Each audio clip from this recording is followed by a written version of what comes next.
Oke, langsung kita masuk dari pembicara pertama kita, yaitu Pendeta Indah Sri Ulini. Nah, ini adalah pendeta dari Gereja Batakaro Protestan dan pengajar di Sekolah Tinggi Filsafat dan Teologi. Beliau ini uh, lulusan dari Pascasarjana Graduate School of Religion and Religious Education di Fordham University, New York. Nah, ada pengalaman profesionalnya sebagai Asosiasi Konselor Psikospiritual Indonesia atau AKPIN. Saat ini sedang bekerja jadi pendeta pendamping Gereja Batakaro Protestan atau GBKP dari 2001, 2021 sampai sekarang. Dan pernah menjadi asisten dosen pengampu Sekolah Tinggi Filsafat Teologi atau STFT di Jakarta. Jadi karena kita ngomongin bagaimana sih cara mengelola dan menjaga kesehatan mental, kesehatan jiwa di gereja dan di kampus, saya memulai ini dengan sebuah keresahan dan stigma yang terjadi dan sering banget terjadi di komunitas iman, gitu ya. Apakah kondisi mental yang tidak sejahtera karena kurang iman, atau gereja atau kampus masih belum menjadi ruang aman bagi setiap ratapan, gitu. Jadi walaupun saya mengajar di Sekolah Tinggi Filsafat Teologi Jakarta, itu pun tidak menjamin sebenarnya gereja atau kampus atau kami yang didominasi oleh mahasiswa-mahasiswa teologi, pengajarnya juga para pendeta, apakah kemudian sudah jaminan ini menjadi ruang yang aman untuk ratapan, untuk keluh kesah. Lalu keresahan yang ketiga adalah sering banget kita mungkin berpikir atau umumnya terbentuk dari sosial, mengeluh adalah tanda kurang iman. Ini menjadi stigma yang perlu dikritisi keberadaannya, gitu ya.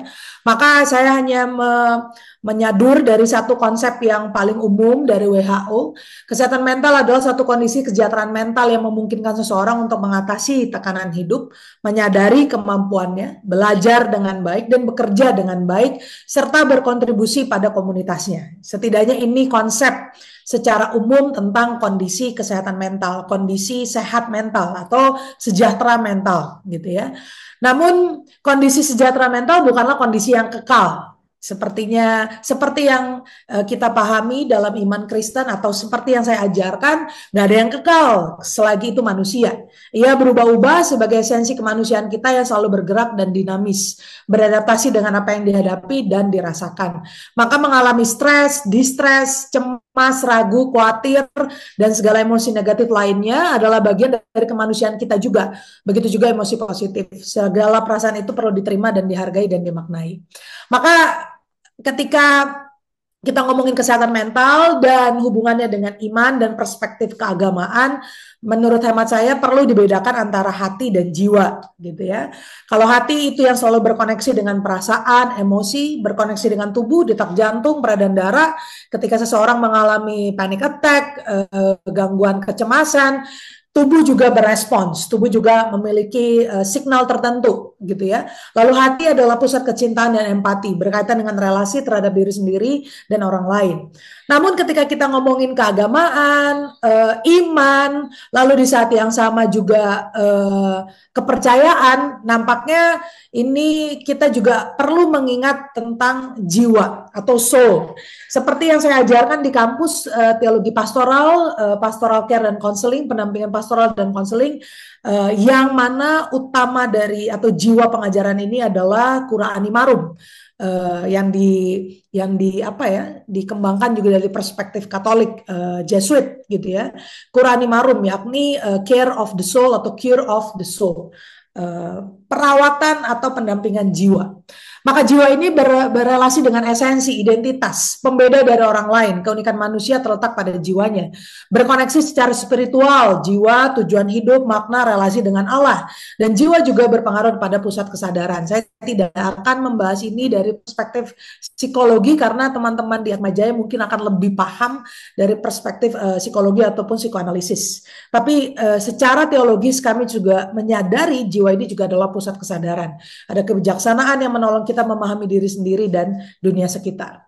Maka ketika kita membedakan dan melihat ini, walaupun semuanya terkoneksi satu sama lain, kita mesti juga menyadari bahwa puncak dari kesehatan mental adalah bukan hanya terhindar dari mental disorder atau mental illness, tetapi juga keterampilan menjaga kesehatan dan kebahagiaan yang berkelanjutan, gitu ya. Jadi dari sini sebenarnya sudah patah tuh stigma kalau bahagia terus berarti imannya bagus gitu. Padahal puncak kesehatan mental bukan berarti kita tidak punya distress, bukan berarti kita tidak cemas, tapi justru kita punya kapabilitas untuk menjaga keterampilan menjaga kesehatan dan kebahagiaan yang berkelanjutan. Maka eh, saya menyadari dan ini juga yang perlu dipelajari oleh gereja dan kampus adalah kesehatan mental selalu meliputi pemikiran, perilaku, dan perasaan. Dan ini yang disebut dengan kami menyadari dan mengajarkan juga adalah kesehatan holistis, well-being. Jadi ini yang perlu selalu dikhotbahkan, diajarkan di dalam gereja, di dalam kampus dan segala macam. Dan isu kesehatan mental adalah masalah personal. Jadi jangan gunakan pola pikir, generalisasi, dan saling menghakimi. Nah ini yang nanti saya kemudian akan berbicara lebih banyak di ranah praksis. Bagaimana sih tidak terjebak pada penghakiman, tidak terjebak pada pola pikir generalisasi bahwa ketika ragu, ketika mengeluh, ketika stres, maka di situ tanda tidak terkoneksi dengan Allah atau kurang percaya sama Allah atau disebut dengan kurang iman. Maka ini yang paling umum yang saya jumpai, walaupun teori juga sudah mengatakan, data juga sudah mengatakan, ini yang paling umum terjadi ketika kita ngomongin mental disorder. Ada anxiety, ada mood disorder, itu ada bipolar, ada ADHD dan segala macam. Lalu ada personality disorder, ada PTSD, gitu ya. Jadi secara umum ini 4 gangguan kesehatan mental atau mental disorder yang sudah terdiagnosa yang sering dijumpai. Entah itu di dalam kampus kami, kampus Kristen, Sekolah Tinggi Filsafat Teologi maupun di dalam gereja. Sayangnya banyak jemaat yang saya dampingi, bukan hanya di GBKP Kebayoran Lama tempat saya menjadi seorang pendeta pendamping, tapi umum yang ketika dijumpai melalui media sosial dan segala macam, mereka tidak berani untuk ke psikolog, tidak berani untuk ke psikiatris untuk mengalami diagnosa. Ini dipengaruhi oleh stigma. Pertama, keluarganya tidak mendukung. Yang kedua, finansial. Yang ketiga, tidak ada ruang bercakap tentang kesehatan mental di ruang-ruang publik, di ruang-ruang privat juga, seperti gereja, seperti kampus. Nah, di sini kenapa buat saya penting untuk selalu menyuarakan ini di komunitas iman, agama, dan komunitas pendidikan, gitu ya.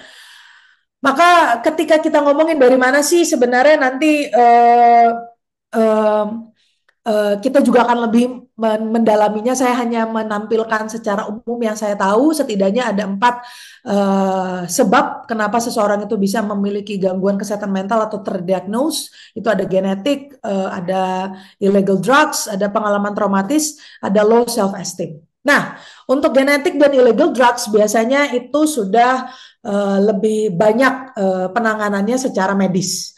Maka ketika kita ngomongin pengalaman traumatis dan low self esteem, ini juga ngomongin parenting, pola pola asuh, pola pendidikan, dan di sini nampaknya lembaga pendidikan, lembaga iman mesti lebih banyak ngomongin ini. Jadi kayak isu teologi trauma, isu karakter building, secara perspektif iman Kristen yang tidak toxic positivity itu mesti ditinjau ulang.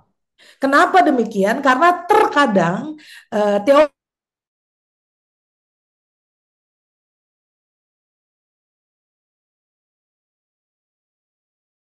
teologi kita itu selalu mendamping saja, badai pasti akan berlalu, Tuhan maha baik gitu ya. Tapi kita tidak pernah memberi ruang pada pengalaman traumatis untuk bersuara. Kita tidak pernah memberi validasi bahwa seseorang itu bisa tidak percaya pada Tuhan misalnya, tidak percaya pada dirinya. Nah, kondisi ini disebabkan oleh banyak sekali interaksi yang kompleks. Pola asuh, parenting, komunitas pendidikan, sekolah, publik, dan yang lainnya. Maka ini yang perlu diketahui. Dan ini yang perlu juga kita bahas, yang tadi saya bilang, kita perlu membahas ini di dalam diri kita sendiri, di keluarga, geng, circle, dan juga di sekolah, komunitas iman, kantor, publik, dan segala macam. Dengan satu prinsip, satu keyakinan bersama bahwa semua orang bisa terjangkau. Semua orang bisa mengalami gangguan kesehatan mental. Isu kesehatan mental penting dalam setiap tahap kehidupan dari anak-anak sampai dewasa. Nah, saya lanjut aja karena nanti ini akan lebih banyak dibahas. Tapi setidaknya ini yang buat saya penting. Dua tipe perilaku dalam gangguan mental. Nah, ketika kita ngomongin lembaga pendidikan dan agama, nampaknya lebih banyak masuk ke bagian yang di bagian internalisasi. Jadi kayak depresi, cemas, penarikan diri dari sosial, penggunaan zat, alkohol, drugs, merasa sendiri adalah bersalah. Jadi kalau kita merasa kesepian, nampaknya itu menjadi salah, lalu feeling of sadness, merasakan kesedihan, gugup dan mudah marah, ketakutan, kesulitan konsentrasi, dan perlindungan diri. Di bagian internal ini yang paling banyak saya temui. Paling banyak saya temui ketika melakukan sebuah pendampingan, pengajaran, bahkan ketika melayani. Jadi ketika khotbah-khotbah atau persiapan-persiapan majelis atau persekutuan-persekutuan kaum muda, ini muncul nih isu-isu ini gitu. Lalu mereka kemudian tidak punya cara untuk menolong dirinya sendiri. Either nggak berani, yang kedua takut di stigma, yang ketiga financial issue gitu ya. Jadi, nah karena permasalahan internal ini maka ada dampak yang keluar, ada agresi, mengacaukan, bermain peran, menghancurkan barang dan segala macam. Dan ini yang buat saya kita tidak boleh tabu kemudian atau menganggap ini sebagai sebuah bagian dari dosa. Ini yang paling bahaya. Nah, lagi dan lagi simptomnya ketika saya melakukan pendampingan atau konseling bukan sebagai seorang konselor tapi sebagai pendamping eksistensial atau sebagai seorang pendeta, maka gejala-gejala ini yang perlu diperhatikan oleh para pendeta atau para pengajar, bahwa ketika sudah lebih dari 6 bulan itu sudah ranah para psikolog, psikiatris untuk menolong, karena jikalau sudah di gejala yang cukup atau tengah atau tidak lagi ringan, dia berkelanjutan, maka seorang pendeta, seorang pengajar, pemuka agama mesti sadar dia harus bergandengan tangan dengan para psikolog dan psikiatris atau dokter, karena gejalanya sudah berkelanjutan. Nah, di sini kerendahan hati, kesadaran, dan di saat yang sama gereja bagaimana sih, atau lembaga pendidikan bagaimana sih bekerja sama dengan lembaga-lembaga konseling atau lembaga-lembaga pendampingan. Maka apa sih yang kemudian bisa saya tawarkan gitu ya dalam percakapan ini, pengajaran kampus maupun gereja. Yang pertama adalah saya mengkritisi pengajaran yang sering sekali diajarkan di dalam gereja maupun kampus, yakni kesempurnaan. Justru ketika kita ngomongin kesehatan mental, kita diajak untuk mencinta diri yang tidak sempurna.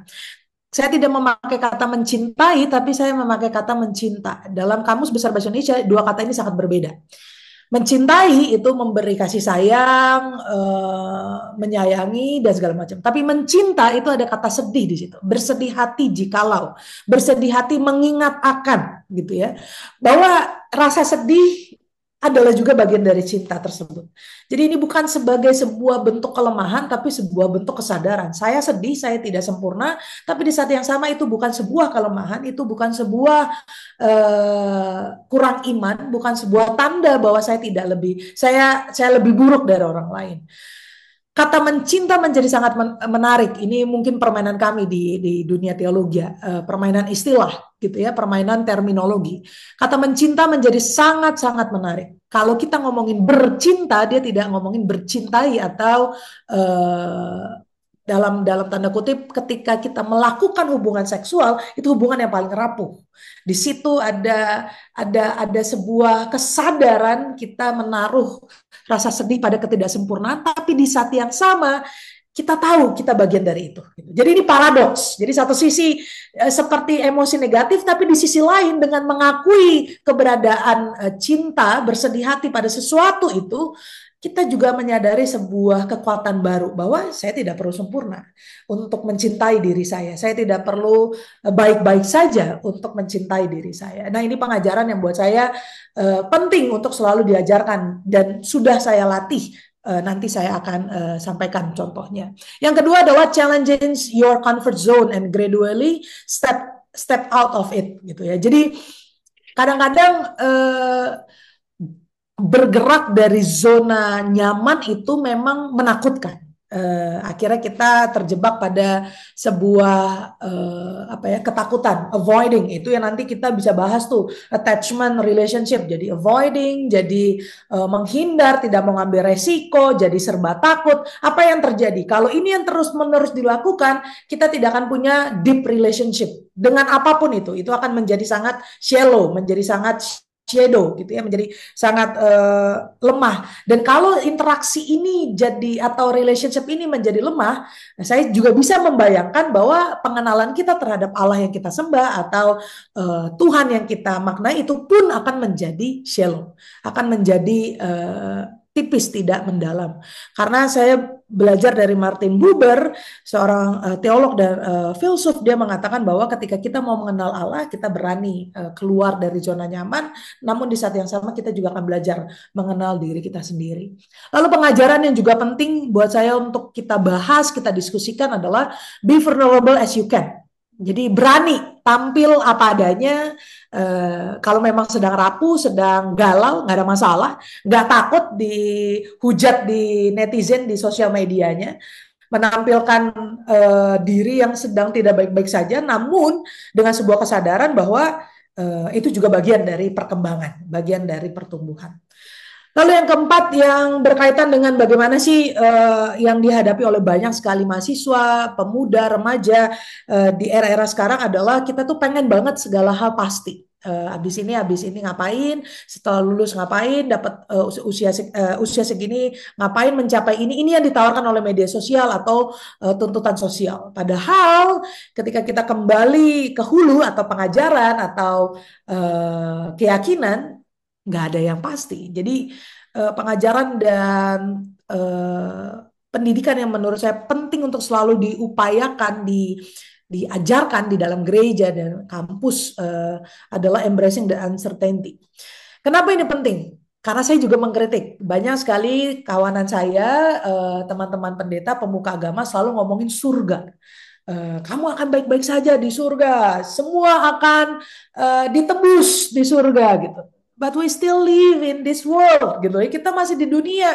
Kita nggak mungkin selalu ngomongin surga. How we survive in this kind of cruel world. Bagaimana kita bertahan di dunia yang semakin kejam ini. Maka salah satunya adalah embracing the uncertainty. Ini juga sebenarnya kalau saya mau merujuk ke salah satu kitab kebijaksanaan di dalam kitab adalah Pengkhotbah. Dia mengajar kita untuk menerima bahwa kehidupan ini di luar kontrol kita, tapi di saat yang sama, walaupun kita tidak punya kontrol akan kehidupan, kehidupan juga menjadi ruang kita untuk mencari makna baik dalam hidup, gitu ya. Jadi ini kalau saya lanjut udah kayak khotbah, jadi saya harus ingat nih, saya harus kembali ke sebagai pengajar, sebagai dosen gitu. Jadi embracing the uncertainty. Jadi kadang-kadang lembaga iman itu selalu apa ya, memberi harapan palsu, tapi jadinya tidak realistis. Ini yang saya meresahkan buat saya. Teologi harusnya bisa menjadi jembatan antara pengharapan yang idealis dengan yang realistis gitu. Bukan justru mencampur adukan atau membuat kita menjadi tidak realistis gitu ya. Lalu yang kelima buat saya juga penting adalah love fearlessly and choose courage above everything. Jadi ketika kita mencintai, ini berkaitan dengan yang pertama, ketika kita mencintai tanpa rasa ketakutan berlebih, di situ justru buat saya sebuah keutuhan diri, karena pada prinsipnya setiap manusia itu punya kemampuan untuk mencintai tanpa rasa takut, punya kemampuan untuk memilih keberanian di tengah segala hal. Nah, kenapa demikian? Karena kembali ke hulu, selain kita adalah manusia yang berpikir, kita adalah manusia yang berharap. Homo esperans, esensi keberadaan manusia yakni berharap. Harapan adalah suasana hati yang menemani keimanan. Keimanan tidak bisa ditopang tanpa suasana hati yang harap. Harapan tidak punya dasar kecuali pada keimanan. Kenapa saya mengimani ini dan meyakini ini, dan ini yang kemudian mesti diajarkan di tengah gereja, lembaga pendidikan ketika kita ngomong kesehatan mental adalah harapan itu tidak melulu selalu berbicara tentang agama. Ini mungkin akan sedikit radikal gitu ya, tapi harapan itu adalah esensi dalam setiap agama, apapun agamanya. Karena setiap kepercayaan semestinya menawarkan sebuah pengharapan baru, sebuah harapan akan hidup yang lebih baru, sebuah cahaya di tengah gelapnya dunia gitu. Jadi Eric Fromm dalam tulisannya menjadi sangat menarik. Dia mengingatkan setiap manusia untuk di tengah dunia yang semakin digital, semakin tekno, kadang-kadang kita melupakan esensi kemanusiaan kita yang pada prinsipnya kita punya selalu pengharapan, idealisme atau keinginan untuk lebih baik gitu ya. Maka kita sudah melewati satu fenomena yang sangat global, yang sangat menyeramkan, yakni COVID. Tapi di saat yang sama kita juga sedang menghadapi isu global yang tidak kalah menyakitkan, yakni isu kerusakan iklim, fenomena kesehatan mental, dan peperangan yang terjadi di sekitar kita. Nah, masih make sense nggak nih kalau kita punya harapan? Masih masih mungkin nggak kita berpengharapan? Tapi saya kembali ke hulu. Jadi jangan-jangan esensi inilah yang membuat kita bertahan, membuat kita resilience di tengah goncangan dunia yang semakin tidak bisa kita kendalikan. Maka apa sih yang bisa dilakukan jika kita mengalami kondisi yang tidak sejahtera mental? Di sini kita melatih diri untuk meratap sebagai bagian spiritual katarsis. Di perspektif psikologi kita mengenal yang namanya katarsis. Maka di sini yang saya tawarkan, kemudian mengintegrasikan teologi dan psikologi yang disebut dengan spiritual katarsis. Terinspirasi dari buku ini, Bearing the Unbearable, Trauma, Gospel, and Pastoral Care, dia bilang bahwa when the people of God undergo trial and cry out for deliverance, lament is faith alternative to despair. Ratapan justru menjadi alternatif dari keputusasaan, gitu ya. Saya tidak akan membahas ini secara teologi Kristen, tapi saya ingin menawarkan ini. Dan ini yang saya lakukan dengan spiritual katarsis. Ini adalah gambar dari dari komunitas pemuda di gereja Batak Karo Kebayoran Lama, tempat saya menjadi pendeta pendamping.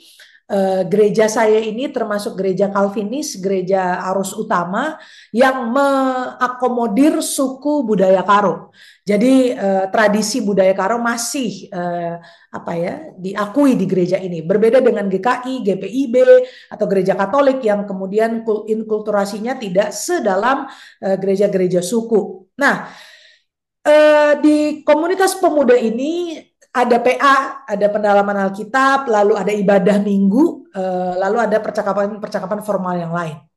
Tapi kan ibadah-ibadah itu punya tema-tema khusus yang terkadang tidak menjawab kebutuhan pemuda dan pemudi ini. Kenapa saya bilang demikian? Pertama, mereka lahir di budaya Karo, suku Karo, suku yang bukan mayoritas di Jakarta atau di Indonesia. Dia hanya sebagian kecil dari banyaknya suku Batak yang lain, gitu ya. Lalu yang kedua, mereka di Jakarta, mereka berjumpa dengan masyarakat yang heterogen, masyarakat yang berbeda agama, berbeda suku, berbeda pekerjaan, berbeda nilai dan segala macam.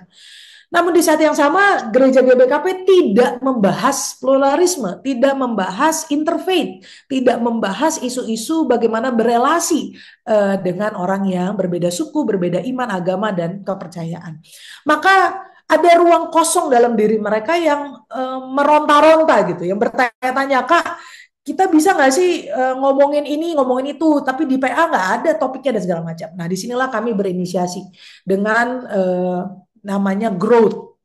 Ini tuh kayak ngumpul aja di kafe. Namun saya menginisiasi melakukan sebuah prom-prom gitu, atau kayak kalau kayak chat GPT, saya yang menyediain pertanyaan-pertanyaannya lalu mereka bercerita. Di gambar yang sebelah kiri ini saya membuat mereka untuk melakukan sebuah assessment terhadap diri mereka dari usia 0 sampai usia mereka sekarang. Ini seperti yang dilakukan oleh terinspirasi terinspirasi dari Howard Kleinbaum, salah seorang psikolog yang juga mempengaruhi perkembangan teologi pastoral, persinggungan antara teologi dan psikologi, dan dia mengajarkan kita untuk melakukan assessment dari usia 0 sampai usia sekarang, dari 0, 7, 8, 14, 15, 21 dan seterusnya. Dan ketika saya mengundang mereka melakukan itu dan membahas Tuhan dengan bahasa yang sangat informal, di situ justru terjadi sebuah percakapan yang sangat dalam.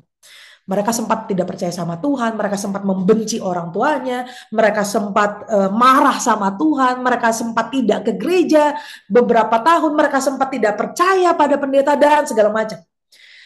Justru di ruang-ruang informal ini terjadi spiritual katarsis. Di ruang-ruang yang tidak baku ini justru terjadi sebuah pertumbuhan. Ini yang saya bilang tadi, kita mencintai diri yang tidak sempurna, keluar dari zona nyaman, mempercakapkan hal-hal yang tabu, tapi di saat yang sama kita sadar bahwa kita punya komunitas yang tidak menghakimi. Ini kalau di gereja. Maka ini yang kedua di kampus. Pas banget besok kami akan mengadakan Community Day 1 jam bersama DPA. DPA itu dosen pendamping akademik, Healthy Mind and Healthy Study. Kami di kampus ini percaya bahwa menjadi seorang mahasiswa teologi bukan ngomongin Alkitab melulu. Kami harus membaca Alkitab, kami membaca koran, membaca media, dan di saat yang sama meramu semuanya untuk menawarkan sebuah teologi yang relevan dan menjawab persoalan publik. Maka apa yang dilakukan di salah satu aspek di kampus kami ada yang namanya formasi spiritual ekumenis. Dan di dalam formasi spiritual ekumenis kami selalu mengadakan yang namanya Community Day. Dan besok ini saya akan bersama dengan mahasiswa saya, ini mahasiswa saya, mahasiswa dampingan saya.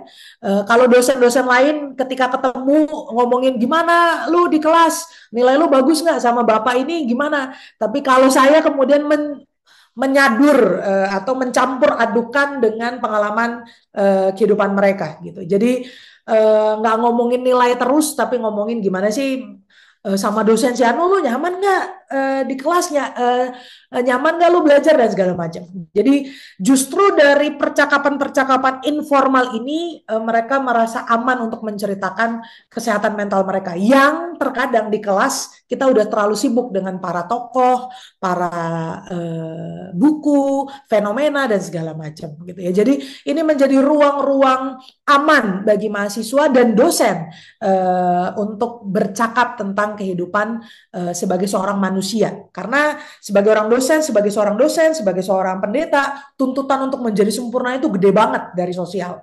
Kamu harus selalu bisa menjawab, harus baik-baik aja terus dan segala macam. Padahal we still a human being. Kita punya keraguan, kita punya depresi, kita punya rasa cemas dan segala macam. Maka ini yang kemudian saya langsung ke terakhir saja, ada prinsip yang tidak boleh dilupakan oleh gereja dan kampus Kristen. Ada jatuh bangun, ada perlu waktu, ada energi dan kemauan dan target. Dan ini yang selalu kami upayakan dalam setiap program, dalam setiap perjumpaan di gereja maupun di kampus. Nah, ini quick coping methods yang saya tawarkan di dalam pengajaran, di dalam kelas, dan di dalam growth maupun DPA tadi. Kadang-kadang ketika saya mengajar juga, saya mulai juga bukan dengan langsung, gimana udah baca jurnalnya atau apa, tapi saya biasanya juga lakukan konsentrasi atau pernafasan di dalam kelas. Jadi ini kayak apalagi kelas pagi. Saya selalu mengajar 7.30 sampai 9 lewat 10 gitu ya, atau lewat jam 10 lewat gitu. Nah, saya akan mulai nih dengan latihan pernafasan dulu. Atau di mata kuliah tematis seperti saya mengajar teologi trauma, ratapan, lalu pendampingan pastoral, saya membawa aromaterapi atau membawa bahan-bahan makanan yang mengingatkan mahasiswa terhadap isu-isu tertentu. Nah, itu kami bawa tuh. Jadi di kelas itu juga kami memanfaatkan barang-barang. Kami menyebutnya dengan spatial spirituality, bahwa pada prinsipnya manusia itu punya koneksi dengan barang tertentu, dengan tempat tertentu, dengan hal-hal tertentu gitu. Seperti yang saya lakukan setiap hari, saya selalu membawa ini kayak jurnal kecil banget. Saya menulis apapun yang membuat saya baik-baik saja di hari itu di sini, di jurnal ini. Gitu. Jadi apa yang saya ajarkan itu juga yang saya lakukan gitu. Dan ini sebenarnya cuman saran bagi para pengajar ataupun kita yang sedang belajar ketika kita mengalami gangguan kesehatan mental, ketika kita sudah tidak lagi produktif, sudah mengganggu jadwal keseharian kita, ini adalah quick coping methods yang bisa kita lakukan. Lalu long term strategis ini ada banyak sekali, pola hidup sehat, suplemen, identify and learn, manage your trigger, karena saya mempercayai setiap manusia punya lukanya masing-masing, bedanya spektrumnya aja. Ada yang PTSD, ada yang kemudian mungkin biasa aja, tapi ketika pengalaman di masa depan muncul lagi, pasti ada trigger-trigger kecil yang terkadang membuat kita, loh kenapa saya jadi kayak gini ya ketika berjumpa sama dia, kenapa saya jadi gini ya kalau dengar cerita tentang kekerasan seksual, kenapa saya jadi gini ya kalau dengar cerita tentang perceraian misalnya, dan segala macam. Gitu ada CBT, daily routine meditation, saya nggak bilang doa, karena buat saya doa dan liturgi itu adalah sesuatu yang personal dan di saat yang sama juga komunal. Maka meditation part of our prayer, atau part dari spiritual praksis. Dan sisanya ini adalah informasi-informasi yang nampaknya juga pasti sudah dilengkapi oleh teman-teman dari Atmajaya atau COP Atmajaya. Jadi saya ingin menutup ini dengan sebuah statement.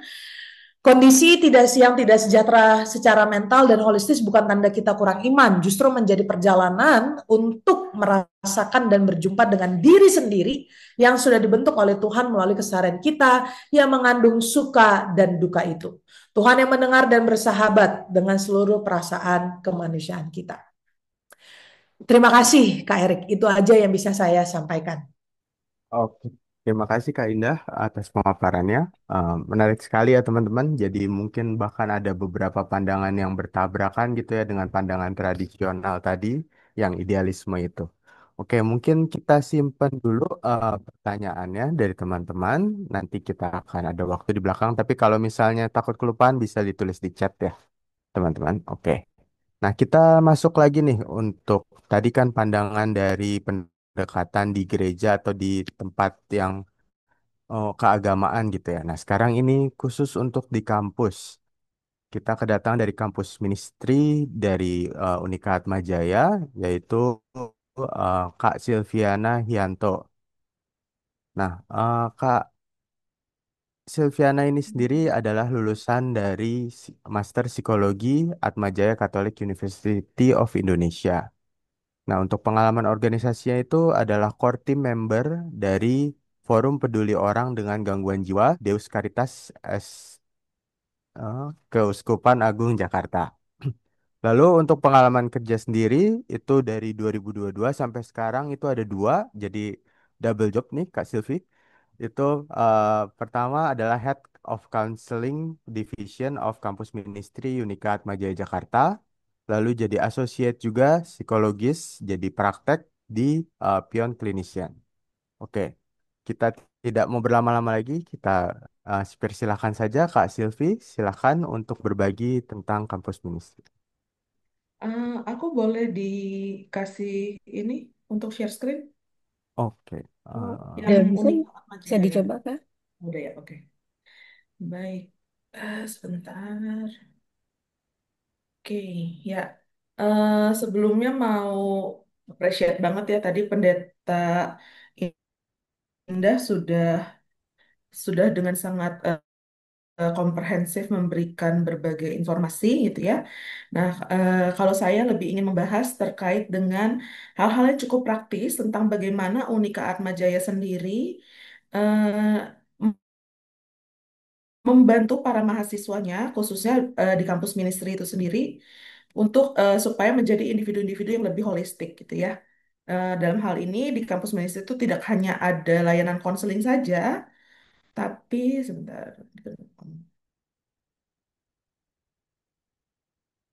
Oke, ya. Tapi di dalam kampus ministry sendiri itu ada tiga bagian. Nah, ini tiga-tiganya membantu setiap mahasiswa yang ada di Unika Atmajaya ini untuk bisa belajar, bertumbuh gitu ya, sebagai individu yang lebih holistik. Pertama itu ada pendampingan terkait dengan nilai-nilai inti dari Atmajaya itu sendiri, Kristiani Unggul Profesional Peduli, gitu ya. Yang kedua itu ada juga pendampingan secara untuk kaderisasi mahasiswa-mahasiswa Katolik. Kenapa hanya Katolik di kampus ministry ini? Karena yang non-Katolik biasanya dipegang untuk bagian kemahasiswaan. Tapi di sini pendampingan kaderisasinya pun juga pendekatannya secara spiritual. Tadi kalau nggak salah Pendeta Indah sempat menyebut Jesuit ya. Ini pendekatannya juga kurang lebih mirip, mengarah ke arah bagaimana seorang individu itu nanti dia dikembangkan secara holistik, nggak cuman secara spiritual aja, tapi bagaimana dia juga mengolah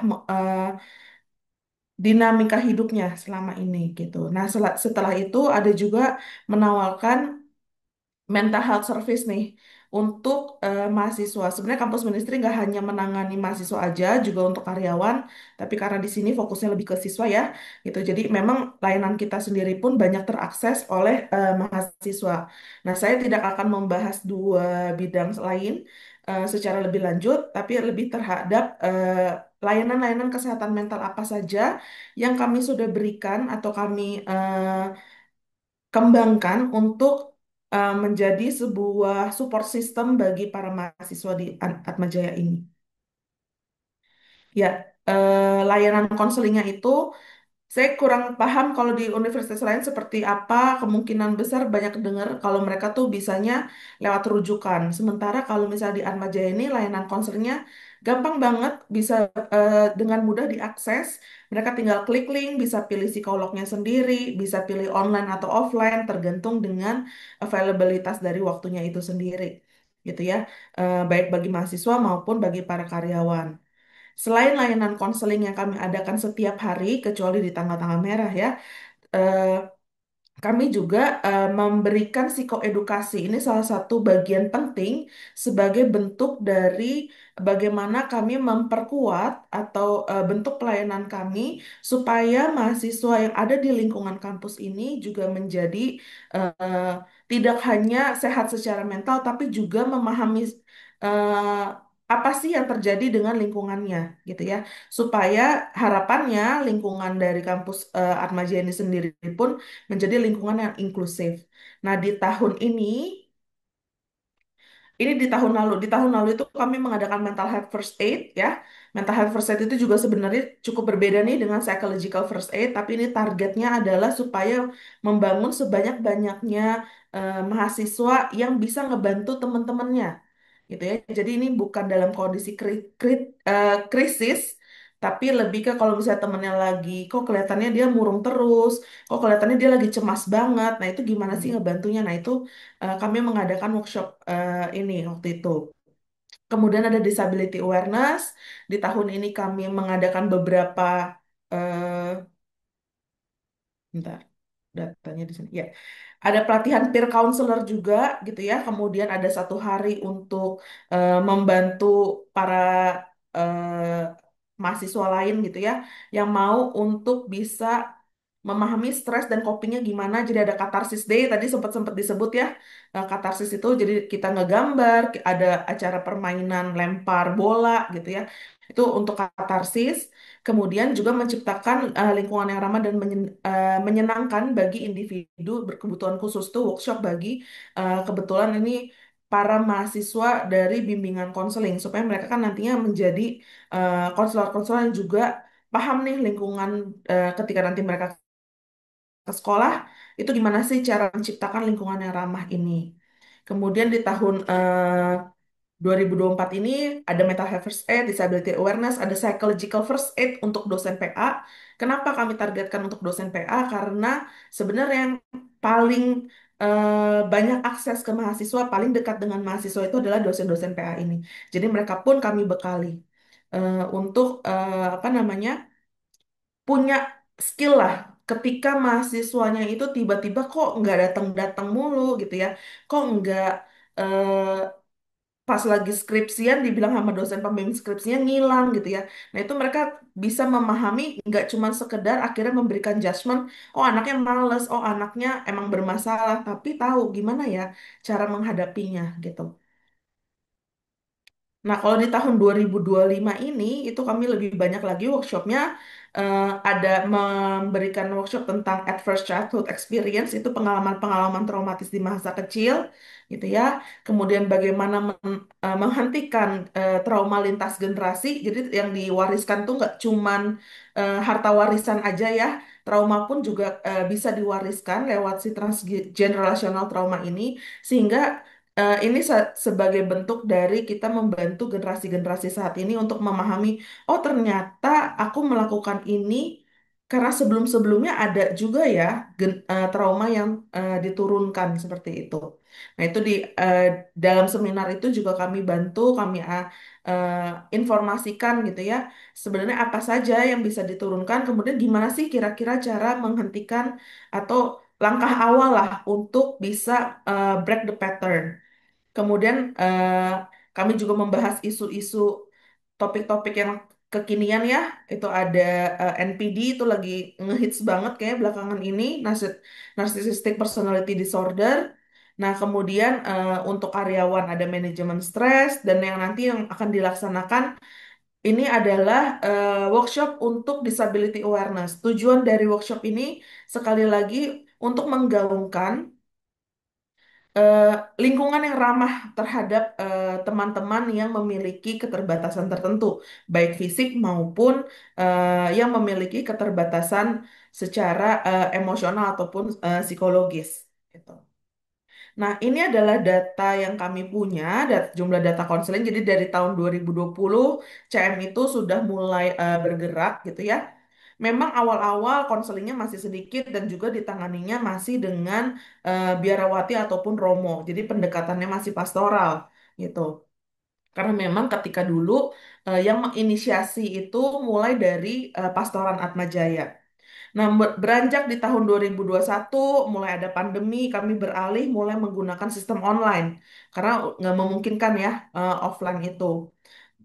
Yang ikut konseling juga kalau dilihat bisa semakin banyak ya datanya gitu. Nah, mulai dari tahun 2022 sampai saat ini, Atma Jaya akhirnya eh, mengambil satu tindakan yang menurut saya cukup pesat juga dengan akhirnya meng-hire seorang profesional, tidak lagi dibantu oleh kaum religius.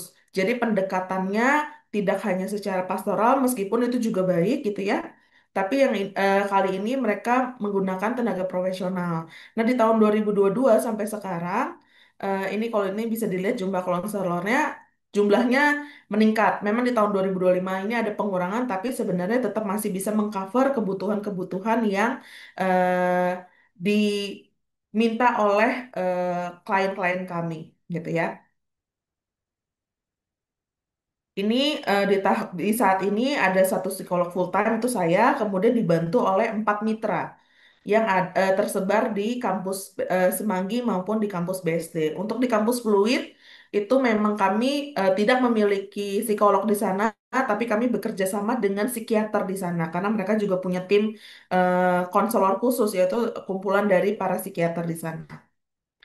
Penambahan jumlah tenaga hal ini adalah bentuk komitmen dari Atma Jaya untuk membantu mahasiswa untuk mengatasi kondisi psikologis yang dimiliki. Gitu. Ini jumlah sesinya memang bisa dilihat perbandingan antara sesi mahasiswa sama karyawan jomplang banget. Jadi memang mahasiswa ini yang paling aware dan sudah banyak menggunakan si apa layanan konseling ini sendiri gitu ya. Dari mulut ke mulut. Kalau untuk karyawan mungkin masih sulit. Kami ini juga gerakan yang masih kami terus lakukan. Intinya adalah supaya kami bisa menjadi sebuah support system bagi sivitas dari akademika di Atma Jaya ini. Nah, program terakhir selain melakukan konseling rutin dan juga kegiatan psikoedukasi, kami juga bekerja sama dengan beberapa unit layanan ya. Jadi di Atmaja itu nggak cuma ada layanan konseling CM aja, tetapi ada juga eh, layanan konseling prodi bimbingan konseling di FPB sendiri. Kemudian ada biro layanan psikologi yang berbayar di Fakultas Psikologi. Nanti ada juga UKM kemahasiswaan welcome yang membantu khusus untuk mahasiswa psikologi, gitu ya.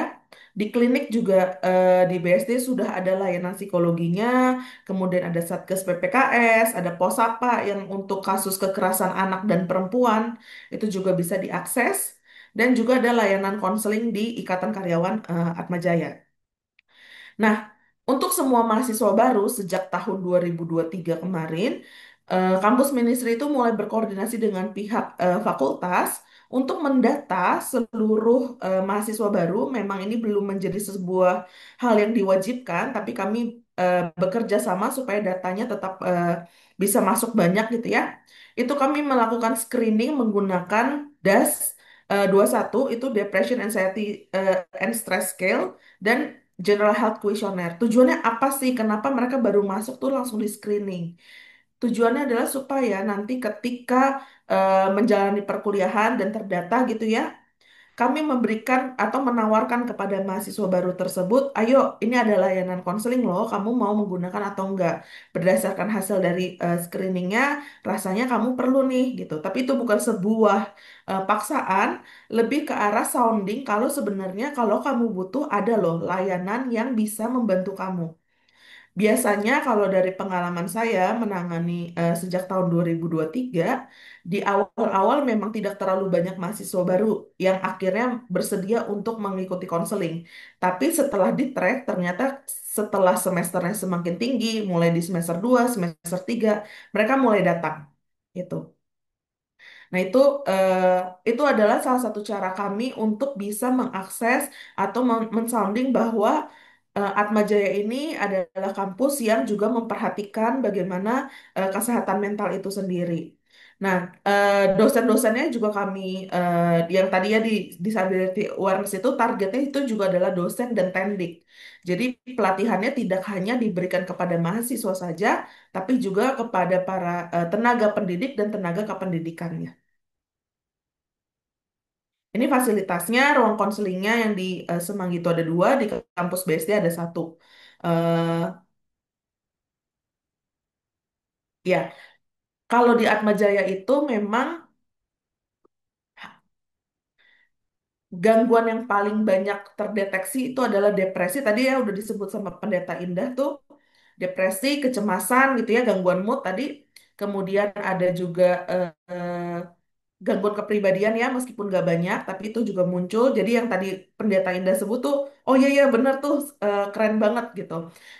Itu memang yang secara umum di Indonesia terjadi dan di kampus Atma Jaya sendiri pun karena sebenarnya eh, problemnya juga kurang lebih sama ya yang bisa kita lihat terutama di generasi-generasi saat ini generasi-generasi yang sangat terpapar dengan media sosial, dengan teknologi itu punya karakteristik yang berbeda. Nah, itu pun juga yang kami tawarkan kepada para pendidik ya. Biasanya dosen-dosennya bisa konsultasi ke kami, bukan konseling ya, konsultasi ini anak saya seperti ini, punya bimbingan seperti ini gimana ya kasusnya gitu. Nah, itu yang eh, bisa dilakukan juga di layanan konseling kampus ministry itu biasanya ada kaprodi juga yang suka aktif untuk menanyakan tentang siswa-siswi tertentu gitu ya. Sehingga saya rasa ini adalah sebuah bentuk yang meskipun belum sempurna tapi sudah menjadi bentuk yang cukup baik.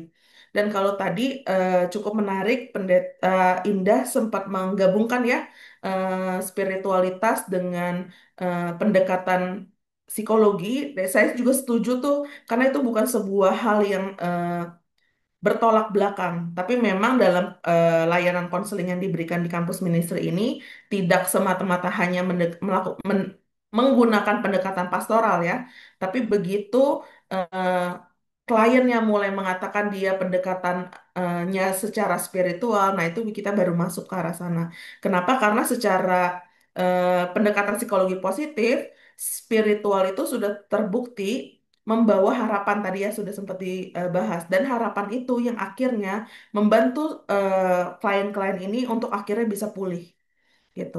Jadi sebenarnya pendekatan spiritual maupun psikologi itu sendiri bukan sesuatu yang bertolak belakang seperti yang kebanyakan orang saat ini eh, paling nggak yang suka saya dengar katakan ya, kayaknya kalau psikologi itu nggak mengarah ke apa spiritual banget. Mungkin karena stigma-stigma seperti tadi ya, kalau depresi kurang iman, kalau cemas itu rasanya kurang iman, semua-semua dibawa ke arah kurang iman.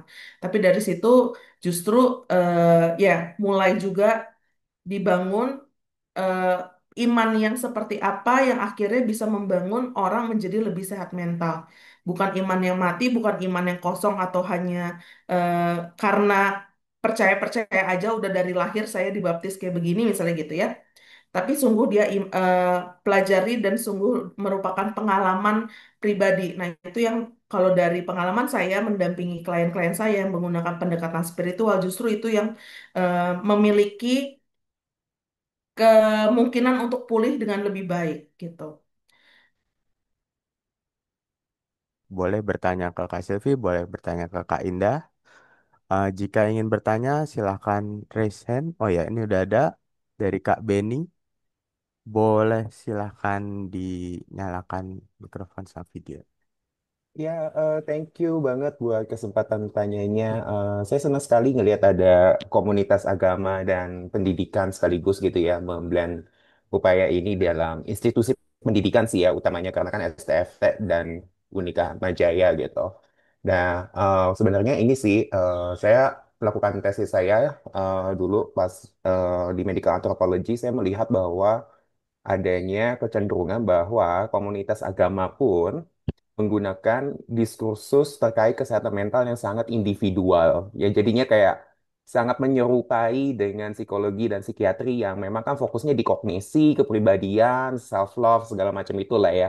Tapi kan agama itu tidak hanya sebatas masalah individual. Tadi udah sempat dibahas tentang masalah komunal dan segala macamnya dan implikasi dari diskursus terkait dengan agama sekaligus eh, psikologi dan psikiatri yang sangat individual ketika mengadres masalah kesehatan jiwa dari mahasiswa adalah banyak hal-hal yang struktural dan sosial itu justru terlupakan karena kita fokus banget untuk menyediakan konseling aja guys gitu atau peer peer first aid gitu segala macam. Nah, kita fokusnya jadinya di situ aja sementara kita tahu bahwa masalah kesehatan mental dari mahasiswa-mahasiswa kita itu tuh seringkali isu yang sangat sosioekonomi bahkan gitu. Nah ini ada nggak ya perspektif yang kira lebih atau rencana mungkin ke depannya yang bisa berusaha untuk mengadres di level kebijakan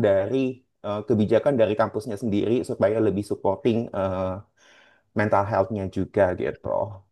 Itu sih yang mungkin saya jadi pengen pertanyakan juga. Dan senang banget nih ketemu sama Kak Indah lagi karena kita udah di STFT kita udah barengan banget ya dari sejak 2013 Into the Light bahkan komunitas penjaga bunuh diri yang saya inisiasi itu mulainya bahkan dari STFT. Thank you. Oke, terima kasih Kak Beni. Boleh dijawab dulu, berarti tadi dari Kak Silvi dulu ya. Oke, kalau di level kebijakan yang saat ini sudah kami lakukan, memang karena kampus ministry langsung di bawah rektor, gitu ya. Jadi seluruh kebijakan-kebijakan ini kami harapkan bisa kami sampaikan. Jadi kalau ada isu-isu tertentu, terutama untuk kasus-kasus yang sangat urgent, biasanya memang masih dalam case per case ya, Mas Beni. Belum sampai ke kebijakan secara umum. Kalau case per case itu kami masih bisa berdiskusi secara langsung. Jadi memang belum di ranah universitas secara umum. Tapi kalau untuk menyasar ke sana yang sudah kami lakukan itu adalah lewat yang disability awareness itu. Karena kalau kami lihat sendiri memang bahkan level awareness-nya ini sendiri pun belum cukup memadai. Kenapa? Karena masih banyak stigma. Jadi di saat ini yang akan kami targetkan di tahun yang akan datang itu adalah membuat sebanyak mungkin orang lebih aware bahwa kesehatan mental itu ada. Kesehatan mental itu matters gitu. Lewat disability awareness itu. Karena disability itu nggak cuma fisik ya, tadi mental juga. Nah itu kami membekali setiap dosen dan pimpinan-pimpinan fakultas. Jadi nanti akan rencananya itu idealnya adalah kami roadshow. Jadi kami menawarkan ke setiap fakultas, mau nggak? Nah, yang ini yang udah akan berjalan di Fakultas Pendidikan Bahasa nanti di bulan November ini, gitu.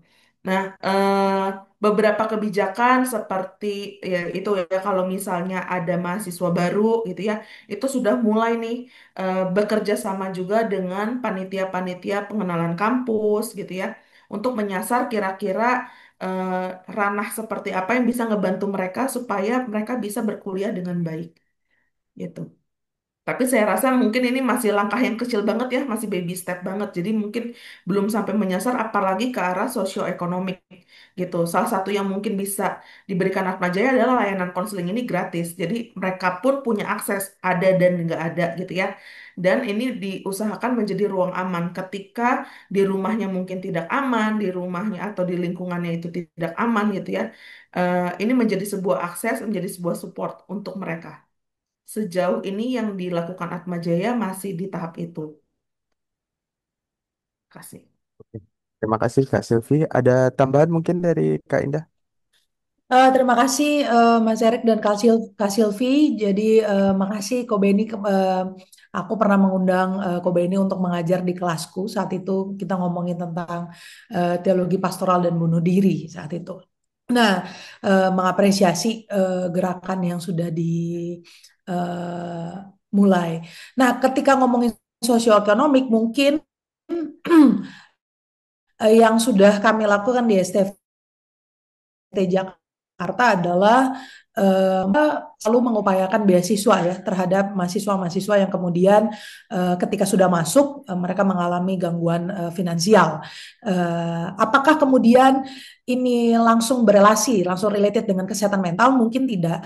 Kami tidak melakukan penelitian secara kuantitatif terkait itu, tapi setidaknya dengan adanya beasiswa yang rutin yang diterima oleh mahasiswa itu cukup menolong. Itu yang pertama. Yang kedua, di bawah naungan formasi spiritualitas ekumenis, kami juga ada konseling eh, gratis. Saya bagian dari konselor, tapi karena saya juga adalah dosen, untuk memisahkan konflik of interest-nya, saya hanya melakukan konseling kepada mereka yang kemudian berhadapan dengan pilihan hidup, misalnya habis S1 mau kemana sih dan segala macam. Ketika isunya sudah kekerasan seksual, sudah kekerasan verbal dan segala macam, itu akan masuk ke konselor yang lain yang bukan dosen, tapi dosen tidak tetap. Ini supaya saya juga tidak terlalu terpapar pada empati yang terlalu dalam sehingga ketika dia nilainya jelek dan segala macam, saya punya apa ya pertimbangan personal atau emosional yang sebenarnya tidak profesional sebagai seorang dosen gitu ya. Itu ada lembaga konselingnya. Kami ada 3 orang konselor di kampus ini. Lalu yang berikutnya ada retreat. Di situ retreat secara bertahap dengan tema-tema khusus dari mereka tingkat pertama sampai tingkat ke-5 yang mengusung tema-tema tentang panggilan, identitas diri, kemantapan, dan bahkan di situ juga ada ruang-ruang untuk mereka meratap terkait isu sosial dan ekonomi. Disinilah kami menyadur. Ternyata di gereja-gereja kami belum terlalu, gereja-gereja para mahasiswa, denominasi mereka belum terbuka pada isu-isu itu. Disitulah di bagian waket 4, bagian publik dan relasi, kami mengupayakan sebuah seminar berkelanjutan, seminar bersertifikat, seperti VVK, seperti kursus teologi dasar yang mengusung tema-tema ini. Jadi semuanya berasal dari apa yang terjadi di mahasiswa, di gereja, dan di saat yang sama itu diangkat, diintegrasikan di dalam pendidikan dan relasi publik. Selain itu, nah ini tambahan, kami juga mengirim, kebetulan saya koordinator pengabdian kepada masyarakat di Lembaga Penelitian dan Pengabdian Masyarakat STFT Jakarta. Nah, kami itu mengirim mahasiswa untuk praktek di lembaga-lembaga sosial, itu tahap pertama. Lalu tahap yang kedua mereka akan ke gereja yang denominasinya berbeda dari denominasi gereja mereka. Lalu tahap yang terakhir mereka kembali ke gereja asal, gitu ya. Nah, dari kerjasama dengan banyaknya lembaga sosial, gereja, kami juga menyadur perspektif-perspektif. Misal, ternyata ketika mahasiswa kami melakukan praktek, mereka berjumpa pada isu-isu kekerasan seksual, isu-isu kesehatan mental, tapi gereja tidak punya. Nah, disinilah kemudian kami menawarkan sebuah pembinaan, sebuah kuliah-kuliah umum yang mengusung tema-tema terkait, apalagi kalau kita ngomongin kesehatan mental. Itu dari segi kurikulum. Lalu ada kelas tematis. Di kelas tematis ini seperti yang saya ampu, kami juga membahas teologi trauma, teologi ratapan, duka cita, bahkan isu tentang pengembalaan yang juga berintegrasi dengan positive psychology. Jadi yang itu yang tadi Kak Silvi bilang. Jadi perspektif psikologi walaupun tidak sedalam para psikolog, tapi kami angkat di dalam mata kuliah tematis. Selain itu juga ada pusat kajian trauma, seksualitas, dan gender. Di sini mahasiswa bisa bukan hanya konseling dalam tanda kutip kebutuhan personal dan empati emosional mereka, tapi mereka bisa menggali studi-studi teologi yang sudah mengusung tema-tema terkait isu kesehatan mental, teologi trauma, psikologi atau pastoral sosial. Nah, di sini nih digodok atau mereka bisa langsung ke dosen-dosen terkait yang mengusung tema-tema tersebut. Jadi sebenarnya secara tridharma pendidikan ada pendidikan, penelitian, dan pengabdian kepada masyarakat. Kami berupaya mengusung tema-tema baru, tema-tema yang progresif, tema-tema yang relevan untuk diimplementasikan dalam kurikulum, dalam kelas, dan bahkan dalam pendampingan spiritual dan pastoral terhadap mahasiswa, karyawan, dan dosen. Tapi sepakat terhadap Kak Silvi, kami mungkin belum sekomprehensif Atmajaya terkait konseling, karena konseling diutamakan terhadap mahasiswa. Tapi saya sebagai seorang dosen waktu COVID, saya pernah konseling karena terlalu hektik dengan mengajar online gitu ya. Saya mengajukan diri sebagai seorang konseli saat itu, lalu konselornya kaget, aduh Indah, kamu kenapa? Kamu kan konselor. Di situ saya sadar, ya saya juga seorang manusia yang butuh dampingan. Saya mengajar selalu lewat Zoom, saya khotbah lewat Zoom, dan selama COVID itu cukup sangat mengerikan kondisi kesehatan mental saya. Jadi FSE, Formatur Spiritus Ekumenis, Waket 4, Publik dan Relasi Publik, lalu LPPM, Lembaga Penelitian dan Pengabdian kepada Masyarakat, kami ini bekerja sama untuk selalu mengusung tema-tema yang berangkat dari grassroots atau akar rumput yang pada prinsipnya membutuhkan pembaharuan, pencerahan, dan segala macam. Itu yang bisa saya jawab berdasarkan pengalaman di STFT Jakarta, Mas Erik. Makasih. Terima kasih, Ko Beni. Terima kasih, Kak Indah. Terima kasih atas pertanyaannya, Mas Beni. Oke, ini ada pertanyaan tadi dari Kak Radit. Tadi sempat resign, tapi kayaknya nggak bisa tampilkan kamera. Dari chat jadinya, saya Radit, salah satu konselor di tim konselor GKI Gejayan. Maaf kalau salah baca ya. Bagaimana agar gereja atau faith-based institution tidak gagap dengan kondisi ketika menghadapi kondisi jemaat yang bunuh diri? Kadang kan berbenturan dengan stigma dosa, aib, apalagi kalau dihubungkan dengan liturgi dan lain-lain. Oke, mungkin ini lebih ke Kak Indah gitu ya. Gimana, Kak Indah? Oke, terima kasih Radit. Ini juga rekanan. Saya berterima kasih untuk kehadirannya Kak Radit. Pertama, tidak gagap. Yang pertama adalah kita mesti membahas atau menyatakan bahwa bunuh diri itu bukan dosa. Nah, ini saya cukup berani nih, apalagi nanti akan masuk YouTube-nya Atma Jaya, nggak apa-apa.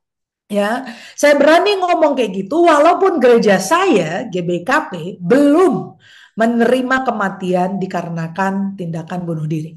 Jadi kalau itu terjadi, gereja tidak meliturgikan.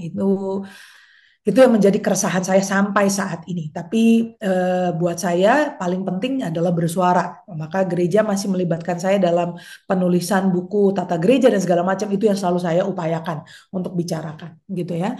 Maka bagaimana agar gereja atau faith-based institution tidak gagap? Yang pertama adalah mulai dari pematahan stigma. Sebagai Radit, seorang tim konselor, jangan pernah lelah menyuarakan bahwa bunuh diri bukan dosa. Itu aja dulu. Berani ngomong bahwa ada kompleksitas yang tidak akan pernah kita pahami seutuhnya terhadap mereka yang punya gangguan kesehatan mental, yang punya kecenderungan untuk berpikir bunuh diri, melakukan percobaan bunuh diri ataupun tindakan bunuh diri, karena lapisannya banyak banget, gitu ya. Itu yang pertama. Yang kedua adalah eh, dimanapun sebagai seorang konselor atau sebagai seorang pemuka agama, pendeta, pengajar gitu ya, jangan pernah tabu ngomongin tentang bunuh diri di media sosial dan segala macam. Bagaimana agar gereja jadi jangan pernah mengatakan, saya terinspirasi dari dosen pastoral di UKDW, dia juga pernah bilang bahwa mereka yang kemudian memilih untuk melakukan tindakan bunuh diri bukan korban. Kita kan selalu bilang pelaku bunuh diri. Uh, Masalah terminologi juga sangat menarik. Kata pelaku mengindikasikan mereka kayak melakukan sebuah tindakan kriminal gitu. Jadi kita mulai dengan bahasa-bahasa yang jangan-jangan mereka juga korban gitu. Korban dari kesusahan hidup, korban dari kelelahan, korban dari ketidakberanian meminta pertolongan dan segala macam. Itu yang kedua. Yang ketiga adalah bagaimana kita juga menciptakan ruang aman. Jadi gereja mulai itu dengan ruang-ruang informal. Jangan nunggu program gereja ada untuk bunuh diri. Tapi ketika nongkrong sama pemuda, ketika nongkrong sama bapak-bapak, habis ibadah ada makan-makan snack kecil, di situ ngomongin bagaimana hari ini. Atau bagaimana gereja di madingnya mengungkapkan apa lembaga-lembaga sosial media yang bisa kita hubungin ketika ngomongin bunuh diri. Nah, itu kalau ngomongin gereja secara komunal. Saya juga bisa kemudian berbicara pengalaman saya ketika menjadi penulis di tim-tim penulis buku atau dokumen teologi gereja. Nah, di situ sebenarnya bisa dimulai. Sebagai seorang pengkhotbah, saya sering mengangkat isu bunuh diri ketika bulan-bulan Oktober atau bulan-bulan reformasi, bulan-bulan anak, bulan-bulan keluarga gitu ya. Jadi pengajarannya dikaitkan dengan isu bunuh diri. Jadi benturan akan selalu ada karena stigmanya nggak mungkin hilang begitu saja. Tapi yang bisa diupayakan adalah kita selalu berani ngomongin itu bukan dosa dan menggali secara komprehensif. Kadang-kadang gereja ini atau lembaga iman ini membutuhkan argumentasi, bukan hanya kemarahan. Kita kan udah ngeliat nih fenomenanya bahwa gereja atau lembaga iman ini belum terbuka. Jadi marahnya jangan yang dibawa, tapi argumentasi komprehensifnya yang dibawa. Supaya kita tidak lagi melatenkan atau melanggengkan stigma yang ada gitu. Jadi stigma dilawan oleh pendidikan, stigma dilawan oleh pencerahan, stigma dilawan oleh perilaku aman ketika kita membahas itu isu tersebut. Itu sih sejauh itu yang bisa saya sampaikan, Mas Erik. Terima kasih, Dit. Oke. Terima kasih Kak Indah. Mungkin kalau dari Kak Silvi ada tambahan nggak? Apa mungkin ada mahasiswa yang pernah ada benturan antara spiritualismenya dengan kondisinya saat itu dan udah dikonseling gitu sama Kak Silvi. Ya, Oke. silahkan Kak Silvi. Tapi ini mungkin saya mau perjelas dulu pertanyaannya kali ya. Kondisi jemaat yang bunuh diri atau yang mau bunuh diri atau melakukan percobaan bunuh diri. Karena itu beda ya. Kalau gagapnya terhadap jemaat yang bunuh diri berarti kan mungkin terhadap keluarganya. Berarti kan kita udah nggak bisa Ya. berhadapan lagi dengan jemaat yang bunuh diri ya, gitu. Hmm. Tapi kalau dengan mereka-mereka yang punya tendensi melakukan kekerasan ke dirinya sendiri, self harm ataupun memiliki tendensi untuk punya pikiran-pikiran untuk mengakhiri hidup, biasanya terlepas dari apapun agamanya, kalau misalnya ini Mas Radit ya, kan sebagai konselor, tempatkan dulu diri kita, kalau kita ada di posisi itu, kita tuh mau diapain sih sebenarnya? Pahami itu aja dulu, karena kita nggak perlu datang ke klien yang dalam kondisi kalut seperti itu dengan segala macam ilmu dan segala macam dogma gitu ya.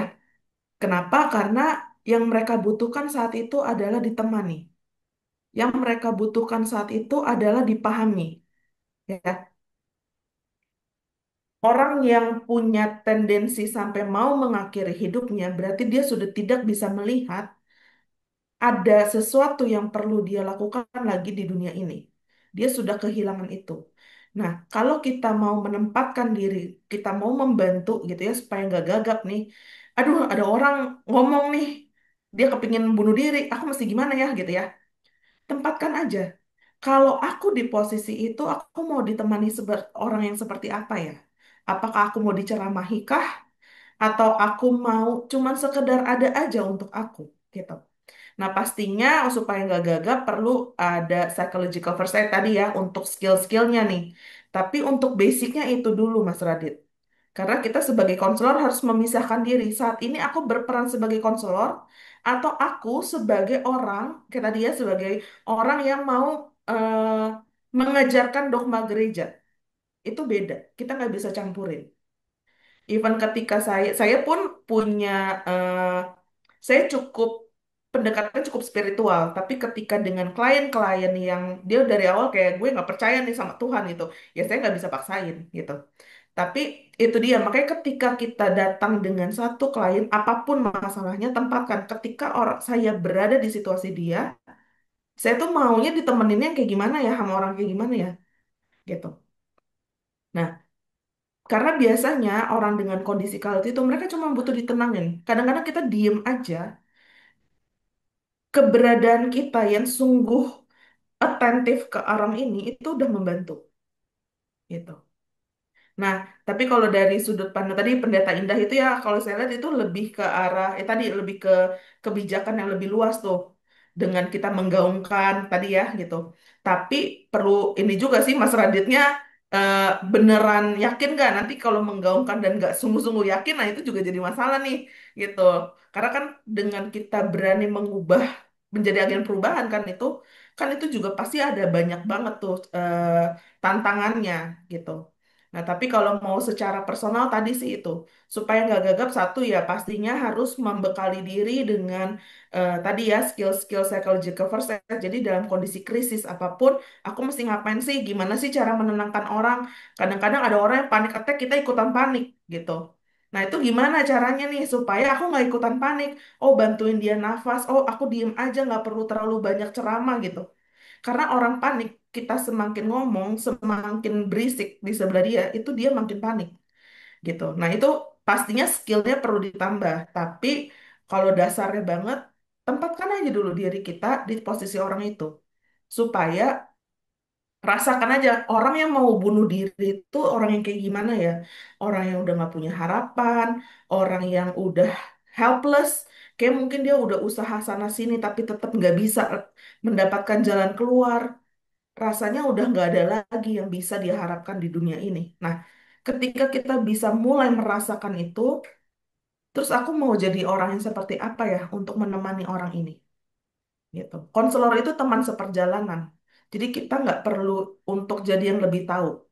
Karena kadang-kadang bukan knowledge yang mereka butuhkan. Mungkin mereka juga tahu itu dosa. Nggak mungkin ya orang dengan iman Kristen itu nggak tahu kalau bunuh diri itu dosa gitu ya. Kan itu udah stigma lama banget nih gitu. Tapi bukan itu yang perlu diingatkan lagi sama dia. Paling dari saya itu sih, Mas Erik, semoga bisa membantu menjawab ya. Ya, terima kasih Kak Silvi. Oke, ada lagi dari yang lain pertanyaan? Mungkin dua, at- ya dua pertanyaan lagi.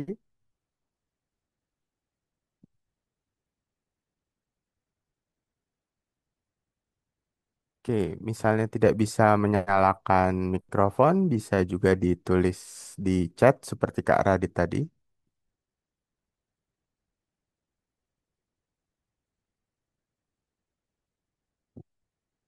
Oke, kalau tidak ada, mungkin saya saya sendiri pengen tanya nih, ya, mungkin.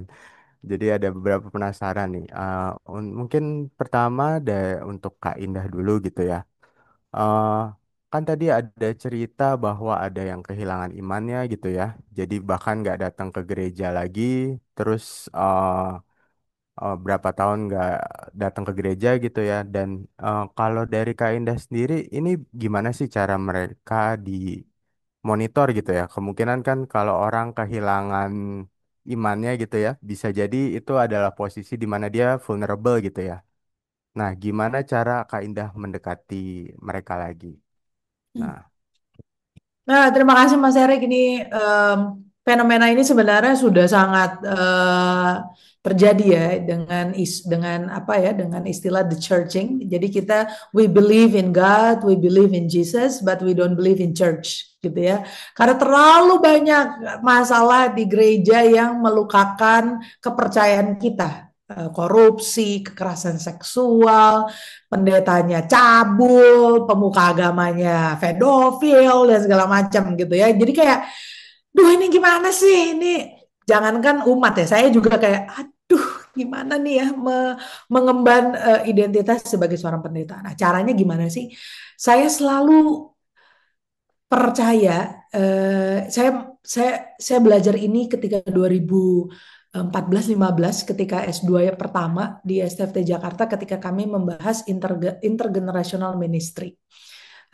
Ketika semakin membaca isu tentang pendidikan Kristen, isu tentang atau diskursus tentang ministerial project gitu ya.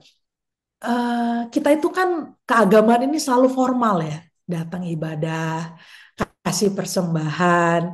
eh, Kalau di dunia kekristenan bajunya harus diatur pelan-pelan, ada liturgi, ada berbagai macam aturan. Lalu saya berpikir, apakah kemudian, ya pikiran kritis ya, critical thinkingnya adalah, apakah kemudian beriman itu selalu sekaku ini? Apakah beriman itu kemudian hanya bisa diukur dari tatanan ibadah dan liturgi saja? Apakah kita tidak bisa mempercakapkan Tuhan di ruang-ruang yang menurut kita informal gitu. Muncul tuh itu 2014-15 belum muncul tuh praise and worship di klub, belum muncul live musiknya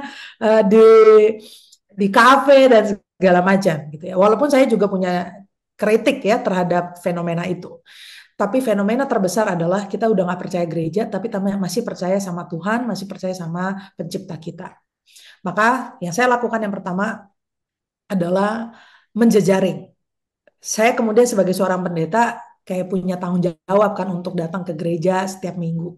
Dan saya akan melihat kok kakak ini nggak datang ya. Gitu. Uh, atau salah satu cara saya menjejaring ya sosial media, clearly. Itu menjadi cara saya untuk melihat dia punya kehidupan nggak ya, atau saya suka angkat aja isu kecil aja gitu ya karena saya punya knowledge-nya di belakang di prapaham saya dia udah lama nggak datang tapi saya nggak bisa reach out langsung secara personal saya munculin aja di story saya misalnya tentang isu tentang the churching gitu. Kita udah nggak percaya gereja tapi percaya sama Tuhan, nah itu biasanya muncul tuh. Dia tiba-tiba datang atau nggak beberapa orang tiba-tiba muncul, ya kak aku lagi relate ini, ya kak aku udah nggak percaya Tuhan, orang kita udah punya eh, apa namanya nih, aduh filosofi teras misalnya, kita udah punya eh, kok aku lupa ya, filosofi teras itu kan mengusung filsuf eh, gimana caranya kita lebih logis berpikir dan segala macam gitu. Ngapain lagi percaya gereja dan segala macam. Nah, disitulah mulai percakapan-percakapan itu. Jadi saya selalu menginisiasi dimulai dari sosial media. Ini kalau personal ya pendekatannya. Tapi kalau komunal, saya akan selalu angkat ini di ibadah-ibadah keluarga. Buat saya orang tua itu masih punya power untuk menginisiasi percakapan. Jadi kamu nggak perlu jadi orang tua yang sempurna karena nggak ada juga orang tua yang sempurna. Tapi selalu akan ada orang tua yang inisiatif. Maka jangan nunggu anaknya yang inisiatif untuk ngomongin saya sudah tidak lagi percaya sama Tuhan, tapi orang tuanya yang sudah harus mulai berani. Jadi inisiatif, yang kedua adaptif dengan fenomena yang ada. Jadi jangan jangan gereja ini kadang-kadang ini juga Mas Erik apa ya jago di dalam, di luar kicep gitu. Jadi kayak kita kayak jago banget mengamankan teritori kita, tapi kalau kita ngomongin isu yang lebih luas gagap. Itu yang mungkin tadi ditanya juga sama Radit gitu kan. Jadi buat saya gereja mesti adaptif dengan fenomena baru. Adaptifnya di mana? Di pelayanannya gitu. Jadi isu-isunya para pendetanya mesti belajar, para presbiternya, penatua, diakonnya juga mesti belajar. Jadi nge-reach out-nya yaitu inisiatif, adaptif. Dan yang ketiga, reflektif. Kenapa mereka udah nggak percaya sama gereja? Harus ada perubahan yang radikal dari segi keuangan, dari segi isu. Saya baru aja ngomongin tentang misoginis di tengah sidang majelis jemaat. Bagi orang Karo yang masih didominasi oleh budaya patriarki dan gerontarki di mana orang tua benar, anak muda belum mengecam asam garam dunia, kamu nggak usah ngomong dulu dan segala macam. Di situ saya berani ngomong, tapi deg-degan itu nggak bisa bohong tuh. Karena saya termasuk muda, saya ngomong di tengah para orang tua, itu detak jantungnya eh, deg-degan juga gitu. Tapi ya itu ya karena udah belajar gitu ya. Tarik nafas dulu, tenang dulu. Jangan marahnya yang akhirnya muncul, tapi esensi argumennya yang harus lebih bersuara supaya mereka juga menangkap ini sebagai sebuah pelajaran, bukan sebagai sebuah kemarahan, bukan sebagai sebuah keresahan yang tidak masuk akal, tapi memang masuk akal gitu. Isu misoginis, isu gerontaki, patriarki gitu. Jadi di situ saya munculin. Jangan-jangan ini yang membuat anak-anak kita udah nggak mau ke gereja. Nah, kalau udah kesentil itu, biarin aja, ditinggalin aja. Itu yang saya lakukan ketika ke komunal. Jadi kalau tadi personal lewat media sosial, saya sangat memanfaatkan media sosial saya dari segi apapun itu. Bahkan saya public, tidak private. Walaupun saya tidak memakai media sosial sebagai media pengajaran. Karena ada banyak juga yang teolog memakai media sosial untuk ceritain dogma apa segala macam. Enggak. Itu saya ingin menampilkan bahwa ya saya juga punya personal life yang saya pengen elaborasi, aktualisasi di media sosial. Jadi itu cara saya juga untuk mengajarkan kepada orang-orang untuk atau jemaat saya secara khusus, GBKP secara global ataupun mahasiswa saya yang dari berbagai macam gereja untuk bisa ngelihat bahwa you still have your personal life, you don't have to always do your theology everywhere gitu ya. Bahkan teologi juga bisa jadi percakapan informal, jadi dia tidak selalu formal. Begitu Mas Erik, semoga menjawab. Oke, terima kasih Kak Indah. Eh, Oke, ini ada pertanyaan di chat. Adakah ruang offline-nya untuk bercerita di mana saya atau kita bisa saling menguatkan selain online? Mohon arahannya. Oke, em, apa ini? Ini untuk COP atau untuk narasumber ini, Kak? Mungkin boleh dikonfirmasi dulu. Oke, sambil menunggu tanggapan dari Kak Tri. Kak Tri, saya ingin bertanya juga nih ke Kak Silvi. Tadi ada dua pertanyaannya. Pertama, tadi kan ada psikoedukasi sebagai peer counselor gitu ya. Nah, ini itu dibuka untuk semua mahasiswa atau hanya mahasiswa psikologi? Itu pertanyaan pertama. Lalu pertanyaan keduanya, dari pengalaman Kak Silvi sendiri, ada nggak sih momen atau semester tertentu nih di mana mahasiswa harus diperhatikan lebih gitu soal kesehatan mentalnya? Lalu biasanya apa sih yang dilakukan kampus ministry untuk mendekati atau lebih aware ke mereka? Oke, ya thank you pertanyaannya Mas Erik. Eh Kalau untuk peer counselor kami ngadain 2 kali di tahun 2023 itu khusus untuk mahasiswa bimbingan konseling karena mereka udah punya basicnya terus kami perkuat. Kalau untuk yang mental health first aid itu umum. Jadi semua Hmm. mahasiswa kami sebar, bahkan kami minta para kabit kemahasiswaan waktu itu untuk mengirimkan orang-orang yang dirasa punya kepedulian dan keinginan untuk memperdalam lah terkait dengan mental health first aid itu. Jadi kalau yang peer counselor itu memang di tahun 2023 emang bentuk kerja sama kami gitu ya dengan prodi bimbingan BK supaya karena mereka udah ada basicnya ngebantu layanan konseling ketika itu. Nah, kalau yang di tahun 2024 itu baru yang buat umum Hmm. gitu sih Mas. Oke. Gitu. Nah, Kalau yang terkait semester sebenarnya di Atma Jaya sendiri itu eh, cukup beragam karena isu yang muncul jarang akademis. Jadi memang lebih banyak terkait dengan isu-isu pribadi maupun relasional hmm. gitu. Dan itu biasanya mulai banyak terjadi kalau itu mulai di semester 2 3 gitu ya. Itu Hmm. sudah mulai eh, kelihatan tuh mereka mulai berantem lah sama temennya gitu ya. Mereka mulai kesulitan cari peer group kayak gitu. Nah itu nanti berujungnya ke masalah akademis, jadi nggak fokus belajar dan lain. Tapi ketika root cause-nya satu di isu di rumah, kedua relasional di lingkungan kampus gitu. Jadi kalau misalnya, tapi memang kan ada patternnya misalnya kayak anak fakultas psikologi nih, kan puncak momok dari semesternya itu semester 5 di mana itu mahasiswa itu semuanya lagi belajarin tentang konstruksi alat tes lah. Semua mata kuliah yang susah tuh ada yang numpuknya di semester 5 itu sebelum penjurusan pathway. Nah, itu pasti untuk anak fakultas psikologi itu makin banyak tuh yang datang misalnya gitu. Tapi kalau Hmm. untuk karena jadi nggak bisa ada satu waktu yang sama gitu sih Mas. Karena setiap fakultas punya dinamika yang berbeda. Tapi in Ya. general saya ngerasa setiap kali mau UTS dan setelah UTS itu atau ujian ya, itu memang jadi banyak banget gitu. Ya mungkin Hmm. stres-stres itu ya. Tapi Ya. kalau kita gali lebih dalam, memang isunya akhirnya berujungnya ke rumah. Nah, kalau yang udah ketahuan di rumah itu, biasanya memang kami tawarkan, ayo kita lanjutan sesi ya, gitu. Kayak gitu sih. Tapi kami nggak ada yang reach out nanyain gitu ya Mas. Jadi kayak, Hmm. klien ini udah lama nih nggak datang, kita panggil yuk gitu. Itu tuh nggak sih, nggak pernah Oh, ada kayak gitu. Mm-mm. oke. Kecuali psikolognya yang nanya. Jadi atau mahasiswa titipan. Jadi kalau misalnya ada dari fakultas, ini tolong Hmm. diperhatikan ya mahasiswa ini. Nah itu baru kami kasih perhatian khusus. Tuh. Oke, baik. Terima kasih Kak Silvi. Oke, dari tadi Kak Tri tanyanya untuk COP sama Narsum. Oke, mungkin dari saya dulu COP. Eh, Nanti bisa langsung hubungi kami aja, Kak Tri. Bisa eh, isi daftar hadir, nanti nomor teleponnya bisa kami daftarkan di COP kalau berkenan, dan kita bisa jadwalkan untuk kapan Kak Tri bisa mau atau mau berbagi ceritanya. Gitu. Mungkin kalau dari Kak Silvi dan Kak Indah ada nggak tempat untuk berbagi dari eh, Kak Tri ini?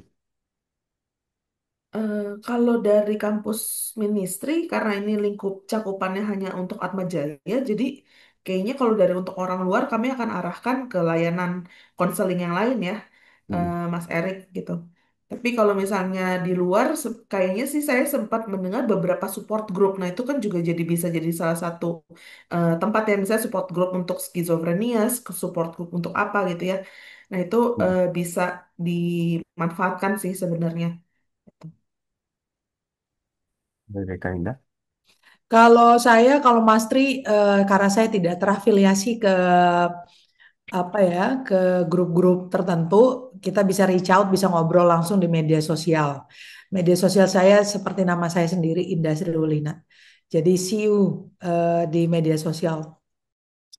Ya, terima kasih dari Kak Indah dan Kak Silvi. Oke, mungkin satu pertanyaan terakhir nih, ada nggak dari teman-teman? Oke, kalau sudah tidak ada, mungkin kita akhiri acara pada hari ini. Terima kasih atas kehadirannya teman-teman, terutama pada pembicara kita pada hari ini, yaitu Kak Indah dan Kak Silvi.